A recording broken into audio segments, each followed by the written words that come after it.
আসসালামু আলাইকুম। এই দুনিয়াতে কেউ চিরস্থায়ী নয়। মানুষের শক্তি চিরস্থায়ী না। আল্লাহ তাআলা এত অকৃতজ্ঞদের শক্তি দিছে, ওরা যা ইচ্ছে তাই আচরণ করতে পারে। আর এদের মুখের ভাষা তো কোনো কথাই নয়। অমানুষরা কখনোই মানুষ হইতে পারে না। একজনকে মন্দ বলার আগে নিজেরটা একটু ভেবেচিন্তে দেখা উচিত। খারাপ মানুষেরাই এত বড় বড় কথা বলে। ভালো মানুষের মুখ থেকে কখনো বাজে কথা বের হয় না। এদের মুখের ভাষায় বুঝিয়ে দেয় যে এদের ঠিকানা রাস্তাঘাটে। কিছু কিছু খারাপ মানুষের আচরণ পশুর থেকেও নিকৃষ্ট। পাওয়ার আল্লাহ তাআলা সারা জীবন রাখেন না। একদিন এর অবসান একদিন ঘটবে। উপরওয়ালা সব দেখতেছেন। মন্দ কাজগুলাও উনি বিচার করবেন।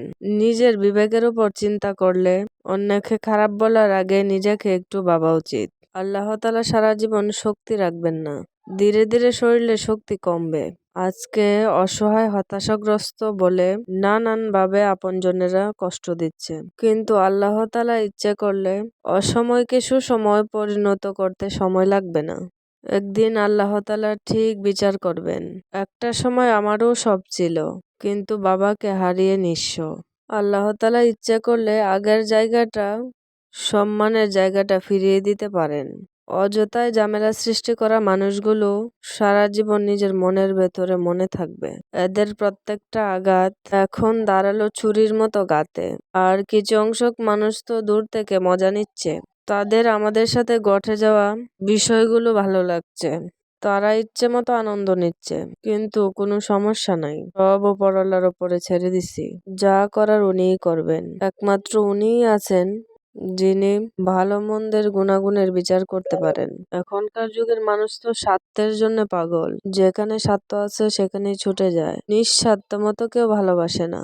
এখন বুঝতে পারতেছি এই পৃথিবীতে বেঁচে থাকাটা যে কতটুকু কঠিন। মানুষ ইচ্ছে করলে সব পারে।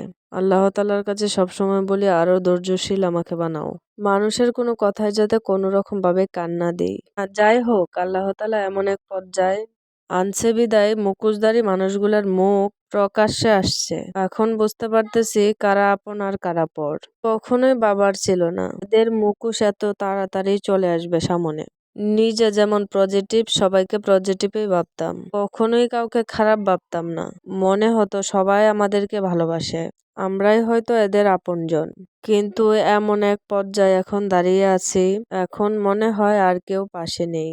এখন আপনজনেরাই বেশি কষ্ট দিচ্ছে, অসহায়ত্বতার সুযোগ নিচ্ছে।